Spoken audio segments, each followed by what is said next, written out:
प्रजासत्ताक दिनानिमित्त आज या किल्ली शाळा नंबर 1 शाळेत आपण शालेय साहित्य वाटप करण्याचा आम्ही सर्व पत्रकार बांधवांनी 2-3 दिवसापूर्वीच एक निर्णय घेतला. ह्या शाळेत आपल्याला साहित्य वाटप करायचं.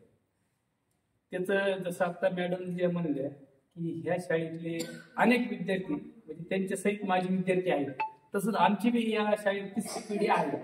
कारण ह्या शाळेला इतका विश्वास आहे की इथं ह्या शाळेत कोणत्याही कार्यक्रमासाठी कोणत्याही मान्यवरांना मुलीला त्यांच्या घरातलं गेवराई शहरातलं बोलतो मी, गेवराई शहरातल्या कोणत्याही व्यक्तीला या ठिकाणी कार्यक्रमाला बोलिलं तर त्यांच्या घरातलं कुणी ना कुणी या शाळेतून शिक्षण घेऊन पुढं गेलेले. जवळपास या शाळेतून अनेक विद्यार्थी असे घडलेले ते विविध संस्थेवर, शासकीय नोकऱ्या, राजकीय पदावर किंवा पक्ष संघटना किंवा असं पत्रकारितेच्या ह्याच्यात बी आम्ही ह्या शाळेतून मोठं उदयास आलेलो आहे. तरी ह्या शाळेतला आता जे एक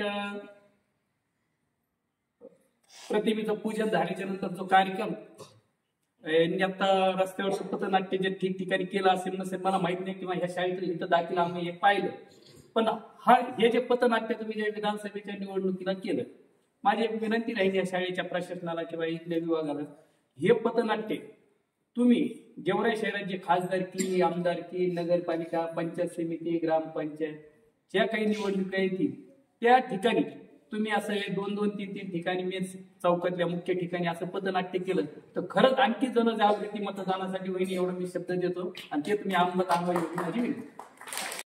आंबेडकर यांच्या जयंतीनिमित्त मी व माझ्या संघातील सर्व सदस्य दरवर्षी अलग अलग उपक्रम राबवत असतो. आजवर आम्ही अनेक शाळांना शालेय साहित्य, खाऊ, गोरगरिबांना कपडे, ब्लँकेट असे वाटप करत आलेलो. परंतु खरी गरज ही जिल्हा परिषदच्या शाळेतील शिकणाऱ्या मुलांसाठी. हे ज्यावेळेस मी या तालुक्यातील सर्व शाळा फिरलो त्यावेळेस माझ्या लक्षात आलं मग पहिली शाळा कोणची निवडायची. तर आज ह्या आपल्या शाळेमध्ये माझी तिसरी पिढी शिकते आणि नंबर 1ची शाळा आहे गेवराईतली म्हणून पहिली या वर्षी नंबर 1 शाळेपासून आम्ही सुरुवात केली. तर या मी तुम्हाला आमच्या पत्रकार संघाच्या वतीने काही शालेय साहित्य आणलेलं आहे आणि ते आज आम्ही तुम्हाला वाटप करणार आहोत. तुम्हीही चांगला अभ्यास करा, आपल्या आईवडिलांचं नाव रोशन करा एवढी तुमच्याकडून अपेक्षा बाळगतो.